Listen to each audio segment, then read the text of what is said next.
उत्सवतील रंगाचा आभाळी आज सुजला, उत्सवतील रंगाचा आभाळी आज सुजला. नतमस्तक मी त्या सर्वांचा ज्यांनी भारत देश घडवला, नतमस्तक मी त्या सर्वांचा ज्यांनी भारत देश घडवला. नमस्कार, माझे नाव दुर्वा सागर शेलार. मी इयत्ता 2री शिकत आहे. माझ्या शाळेचे नाव जिल्हा परिषद प्राथमिक केंद्र शाळा पाली. मी आज तुम्हाला प्रजासत्ताक दिनाविषयी काही 4 शब्द सांगणार आहे. ते तुम्ही शांत चित्ताने ऐकून घ्यावी अशी माझी नम्र विनंती. डॉक्टर बाबासाहेब आंबेडकर जेव्हा शाळेत जायचे ना, तेव्हा लोक त्यांच्या जातीवरून त्यांना अडवायचे, वाई साईड बोलायचे. अरे, लोक ज्यांना अडवत होते ना, तो त्यांना घडवून गेला. अरे, लोक ज्यांना अडवत होते ना, तो त्यांना घडवून गेला. वर्गाच्या बाहेर बसून सुद्धा तो देशाचं संविधान लिहून गेला. वर्गाच्या बाहेर बसून सुद्धा तो देशाचं संविधान लिहून गेला.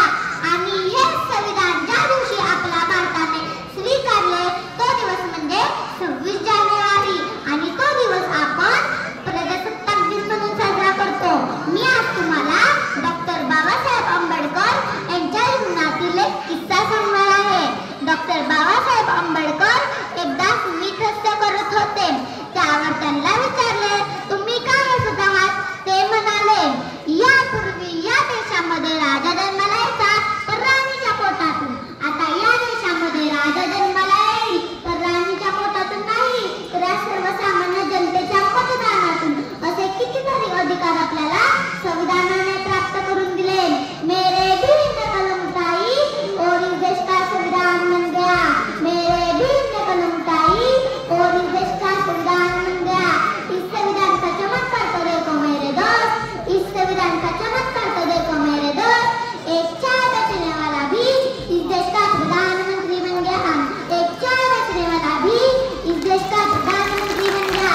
आपल्या देशाला स्वतंत्र मिळण्यासाठी अनेक स्वातंत्र्यवीरांनी आपल्या प्राणाची आहुती दिली. पण आजचा नौजवान ज्याच्या खांद्यावर जबाबदारी आहे राष्ट्रनिर्मितीची, समाजात एकता निर्माण करण्याची, पण तो आज काय करतोय?